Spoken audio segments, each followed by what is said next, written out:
Assalamualaikum warahmatullahi wabarakatuh.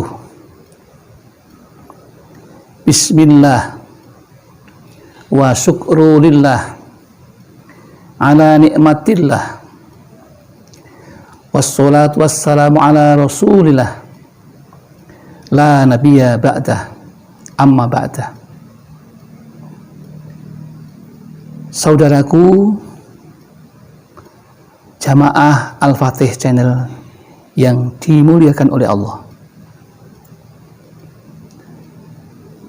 mari kita bersama untuk selalu bersyukur kepada Allah Subhanahu wa Ta'ala yang setiap saat, setiap detik selalu melimpahkan rahmat dan nikmatnya kepada kita. Begitu banyaknya rahmat dan nikmat yang kita terima, sehingga tidak mungkin kita menghitungnya.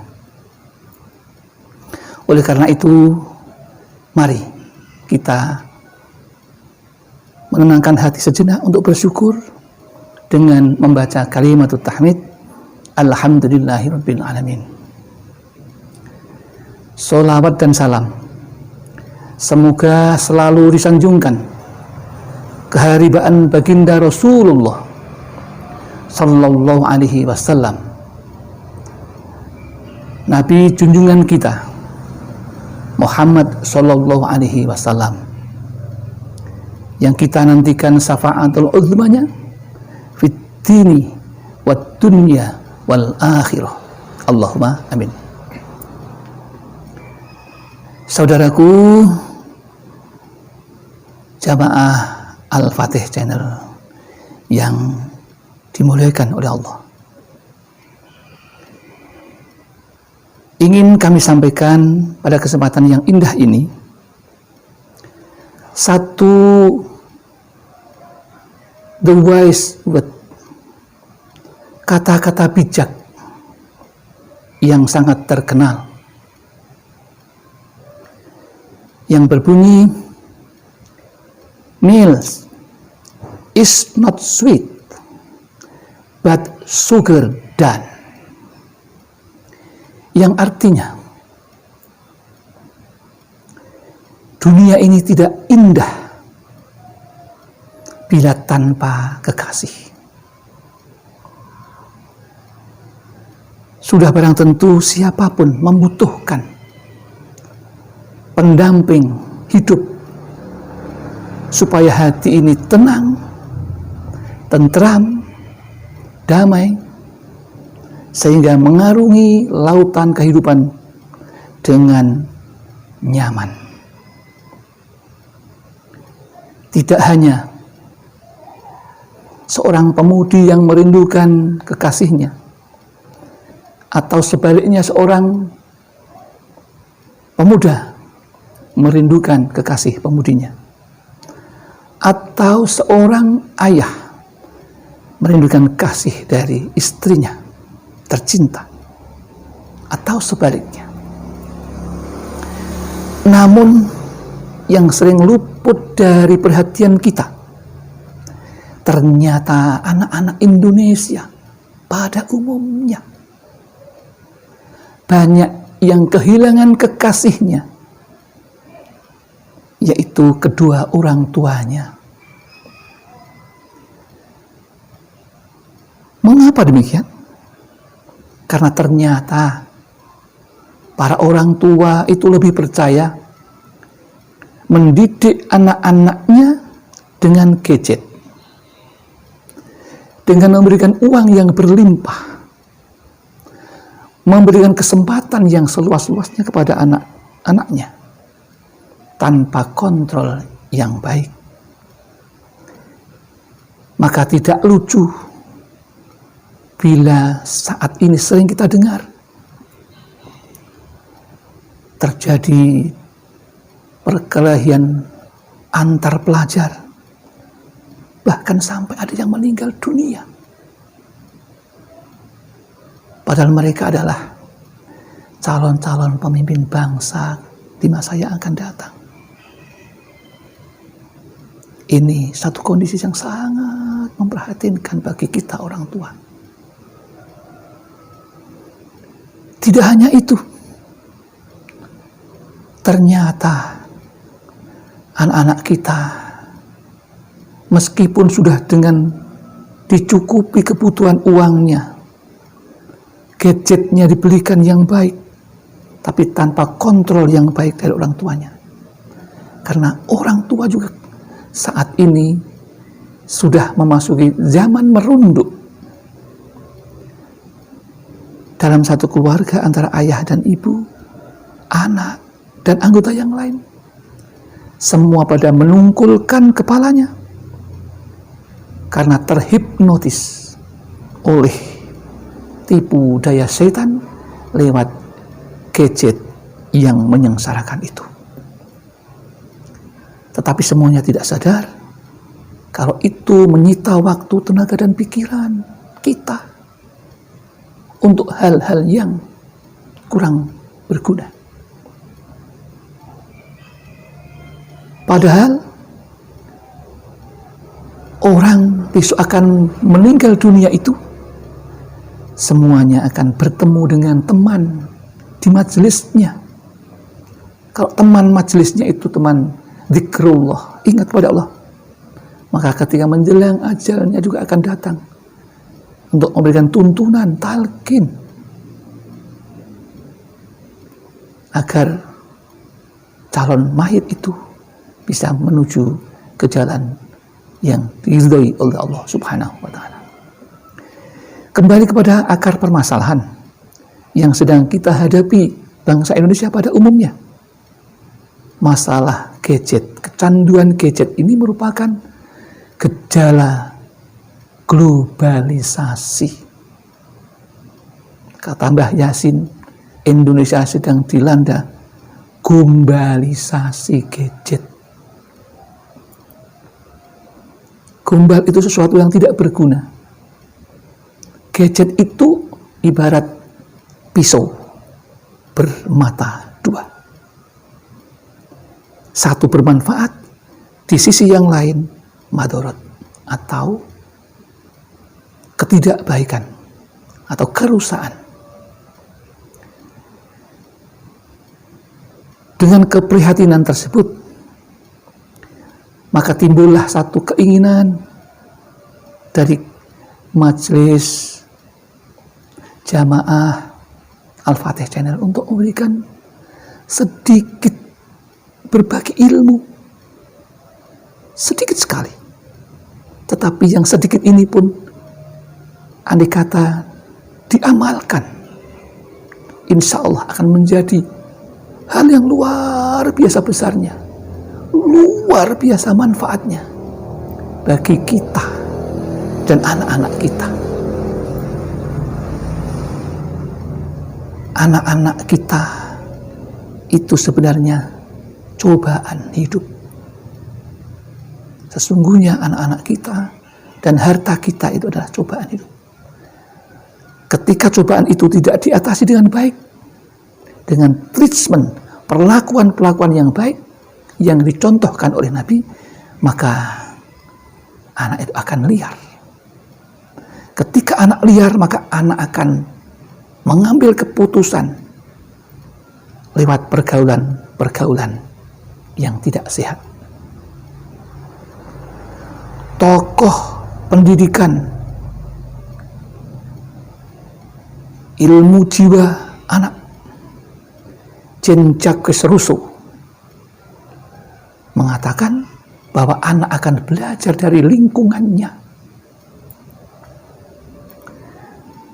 Menurut aliran nativisme, bahwa kekuatan lingkungan itu sangat besar. Maka kata anak saya kemarin, Ali Akbar Nafis mengatakan, ojo cedak kebu Pak.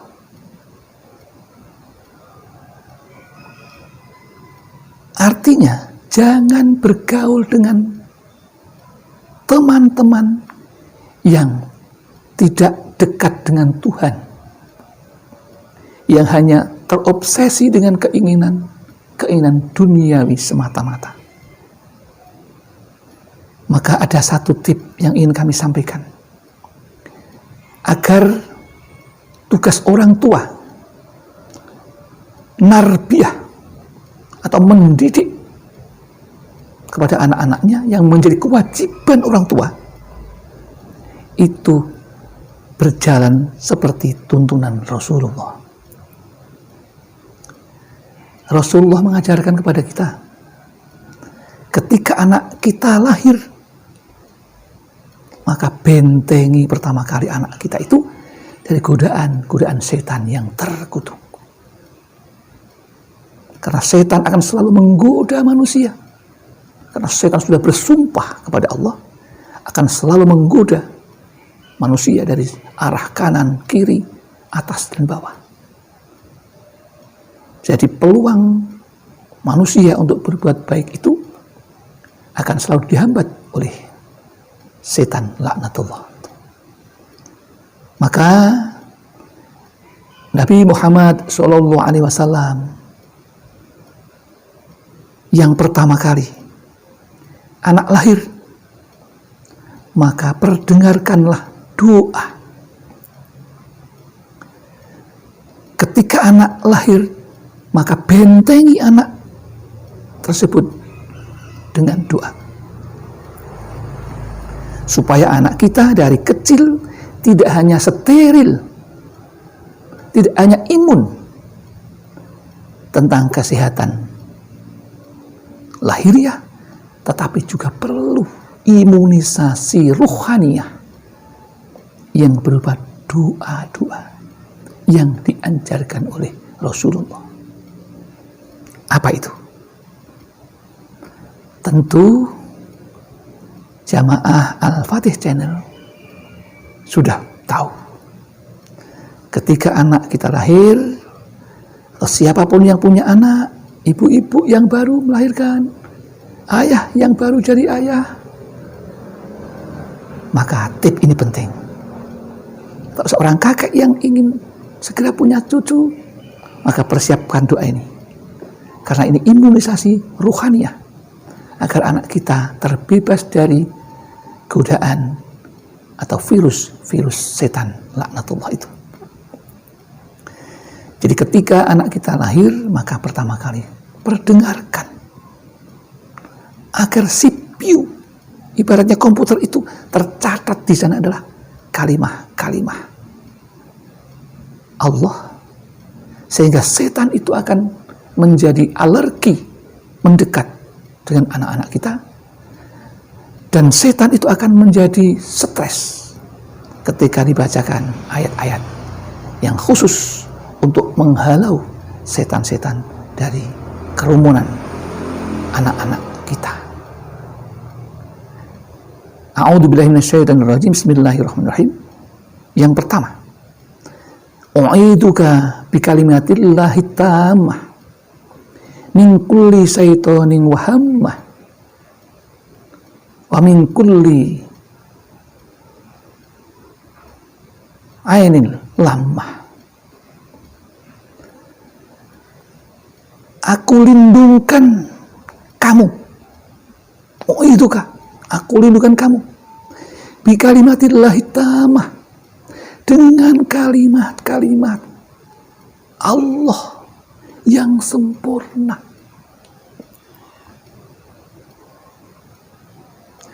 Min kulli syaitoni wahamah, dari godaan setan dan binatang melata.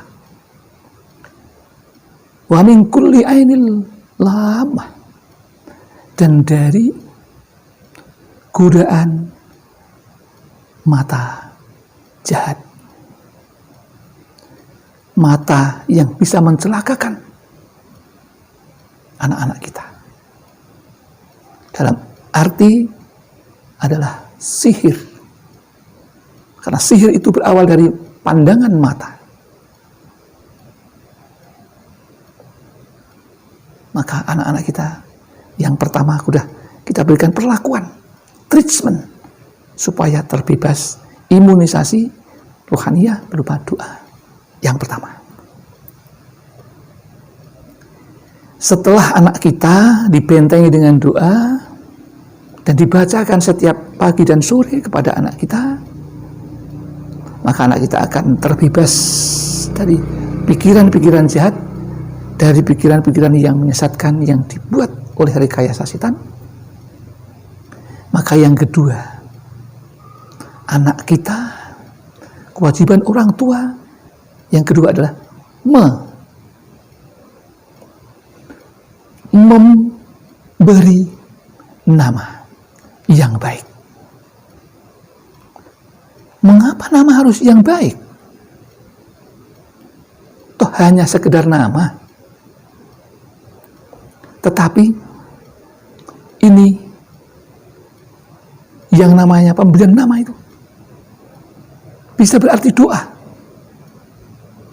Karena biasanya orang memberi nama itu ada niatan untuk littabaruk, ngalap berkah, mengharapkan barokah. Misalnya diberi nama Ahmad, littabaruk kepada Ahmad atau Nabi Muhammad, supaya harapannya anak yang diberi nama itu mempunyai, mewarisi tuntunan-tuntunan yang digariskan oleh Rasulullah. Yang kedua, treatment, perlakuan yang ketiga, agar anak-anak kita tidak menjadi nakal seperti yang tadi, cuma main gadget, berkelahi, tidak mau belajar, sukanya cuma kelitih. Daerah ini ada istilah kelitih. Jadi kelitih itu bully sampai dengan membunuh, bahaya sekali itu. Dan ketika ditanya, katanya itu begitu membunuh, hati lega. Ini kan perintah dari setan yang masuk ke dalam dirinya lewat majrad dam, bersama dengan aliran darah. Setan itu masuk ke tubuh kita. Maka supaya anak kita terbebas dari gangguan setan, kemudian mempunyai perilaku yang baik, ya ini bekal orang tua penting. Doakan ketika lahir pertama, syukur diberikan pendengaran pertama kali juga kalimah-kalimah yang baik, yaitu adzan. Meskipun itu tidak ada anjuran, tapi itu sesuatu yang baik untuk dilakukan. Dan iqomah pada telinga kiri. Kemudian doa tadi dibaca. Kebaikan itu tidak usah disuruh, itu baik dilakukan. Ya. Kemudian setelah didoakan yang pertama, yang keperluan yang kedua, diberi nama yang baik, yang ketiga ini sekarang sulit untuk dilakukan karena anak sebaiknya diberikan makanan-makanan yang halalan, thayyiban, halal dan bersih. Halal itu ada boleh dimakan, boleh dimakan dan bersih. Ini sulit, tetapi harus dilakukan. Karena setiap makanan yang haram masuk ke dalam mulut kita, maka akan mempengaruhi darah kita yang bersirkulasi melalui peredaran darah kecil, melalui peredaran darah besar ke seluruh tubuh, semuanya akan berpengaruh. Ada labetnya. Kalau itu makanan halal, maka insya Allah anak-anak kita juga akan berperilaku condong ke arah yang baik. Kemudian setelah kita memberikan nama yang baik dengan harapan anak kita juga bisa menjadi anak yang baik, yang solih atau solihah, putri. Dan biasanya nama itu juga berdampak pada pemakainya, labelnya itu. Kalau itu ibaratkan sebuah produk, makanan, minuman, pengaruh. Nama itu berpengaruh. Karena nama itu juga mempunyai pengaruh yang positif dan negatif. Kalau nama itu baik, insya Allah pengaruhnya juga baik. Setelah langkah yang ketiga sudah, yaitu memberi makan yang halal, maka yang keempat, yang terakhir ini, karena kita juga terbatas dengan waktu, banyak cara untuk memperlakukan anak kita supaya anak kita menjadi anak yang solih dan solihah. Perlakuannya ada banyak macam, cuma karena kita keterbatasan dengan waktu, maka ini kita ambil 4 saja yang pokok. Maka yang keempat, ini kewajiban orang tua, narbiyah, mendidik, tarbiyah, pendidikan kepada anak-anak kita yang baik. Pendidikan yang baik itu yang bagaimana? Yang pertama, kenalkanlah dengan akidah, keyakinan kepada Allah yang baik-baik. Keyakinan, kepercayaan yang baik kepada Allah. Apakah itu ada tuh? Ada. Coba mari kita lihat dalam surat Al-Luqman. A'udzubillahi minasyaitonir rajim. Bismillahirrahmanirrahim. Wa laqad atayna Luqmanal hikmata anishkur lillah. Yang pertama, Luqman menganjurkan untuk anak-anaknya supaya bersyukur kepada Allah. Yang berikutnya, anishkurli wali walidaik. Setelah bersyukur kepada Allah, yang kedua, syukurlah kepada aku, kepada orang tuamu. Itu harus diajarkan dari kecil supaya anak-anak kita tahu. Insya Allah kalau itu syukur kepada Allah, syukur kepada orang tuanya sudah diajarkan kepada anak-anak kita akan menjadi orang yang qanaah, yang bisa menerima apa yang diterima oleh anak itu dari orang tuanya. Tidak banyak menuntut, karena sudah bersyukur. Syukur itu berterima kasih. Ini penting. Jadi yang paling utama adalah tarbiyah tentang akidah, tentang keyakinan. Ya, diajarkan bagaimana rukun Islam seperti apa, rukun iman seperti apa. Harus tahu supaya anak-anak kita itu tahu dasar-dasar akidah yang baik. Berikan contoh untuk bersyukur kepada Allah, kepada Rasulullah, kepada orang tua. Bersyukur karena mereka itulah yang memang harus disyukuri.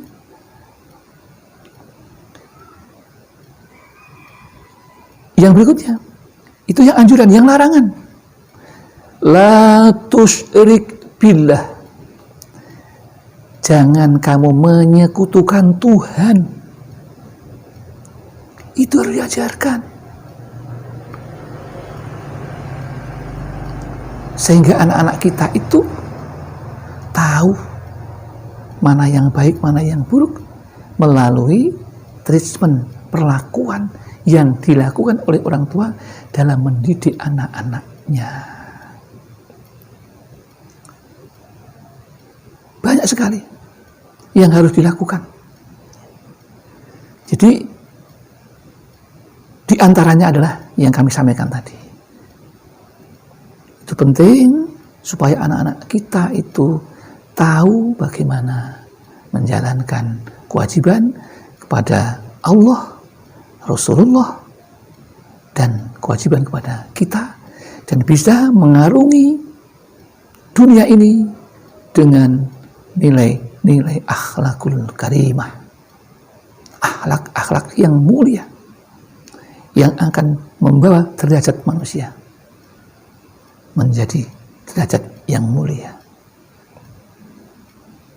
Kalau anak-anak kita baik, maka kita orang tua juga akan terangkat kebaikannya. Orang Jawa mengatakan, iso anakku iso mikul dhuwur mendem jeru. Mikul dhuwur membawa derajat orang tua menjadi tinggi karena kemuliaan ilmu yang dimiliki oleh anaknya. Mendem jeru artinya anak itu berbakti kepada orang tua meskipun orang tua sudah meninggal dunia. Karena semuanya kembali kepada orang tua. Anak yang sukses, anak yang bahagia, anaknya yang hidup tenang, anaknya yang berlimpah harta, penuh dengan ketentraman, ketenangan dalam hidupnya. Semua cita-citanya terkabul adalah anak yang berbakti kepada orang tua, Allah dan Rasulullah.